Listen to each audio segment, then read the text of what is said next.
All right. Welcome to APUSH Chapter 6. What we're really going to cover here is mostly the Revolutionary War and the very beginnings of the government and society that the former colonists created after beating the British. So it's very important to understand that when all of this fighting was breaking out, that the rest of the world, Europe in particular, of course, didn't give America any chance at all.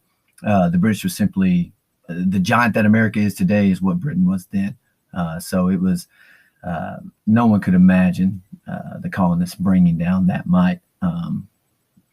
But some of the advantages that the British had, of course, they had the greatest navy in the world. They had a huge professional trained force. They actually had the Indians on their side because the Indians, they saw the colonists as a threat. They were living with them every day. So that was the huge threat for them. So the British were the lesser of two evils as far as the Indians were concerned. Understand that early British strategy was to capture New York. New York was the greatest harbor in all of North America, so it was incredibly strategic to take it. They landed with 32,000 men, which was this enormous force for that day, under the leadership of General Howe. Now, General Howe helps the Americans because he's very cautious. He doesn't want to lose men. In fact, he probably could have ended this war a little bit sooner if he'd been a little bit more aggressive. But fortunately for the Americans, he was not. He's able to push George Washington out of New York. And there's some great stories about George Washington and how he managed to sneak his army away before General Howe could basically, take him completely out. Now, there's a million little battles in the Revolutionary War. It is an incredibly important war, but we don't focus on battles in AP. So one of the big wars is Saratoga, or battles, excuse me, is Saratoga. Saratoga is a turning point in the Revolutionary War because it finally proves to the French that the colonies actually have a chance of winning this thing. It's up there in New York as well. The British armies get bogged down in the mud, and then they're attacked, and it cuts their supplies off from the sea. The British were getting most of their supplies from their boats crossing the Atlantic Ocean. So this is going to help establish the Franco-American alliance. France finally decides, hey, we might be able to help these guys win. One of the great British tactics, of course, was to blockade American ports. Remember that Americans were receiving almost all their finished products from Britain. Well, they're not going to get those anymore. As such, the women in America really step up their game. Not only are they farming when the men go off to war, the women are doing everything that the men used to do. They're doing it at home. Even though that was a man's job, the women were now doing it.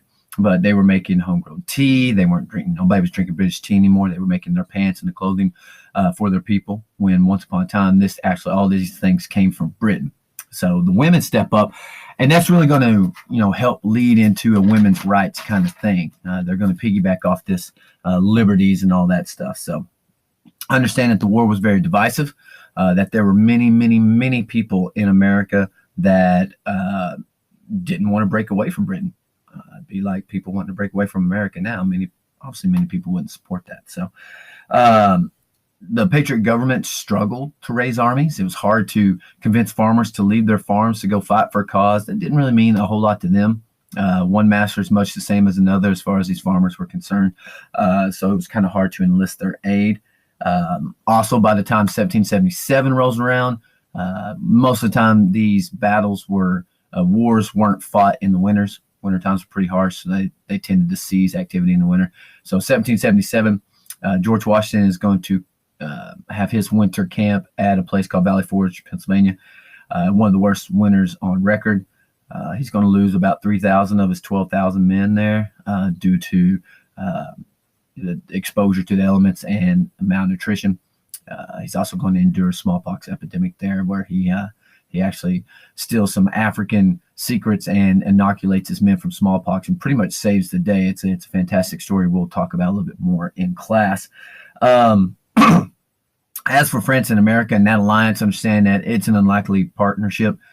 The French don't really have much identity with us, but they do hate Britain, and they're willing to seize an opportunity to weaken Britain, and the colonies going away from Britain would definitely weaken Britain, which would be in favor of them. So we'll pick up where we left off right here in the next segment. Thank you.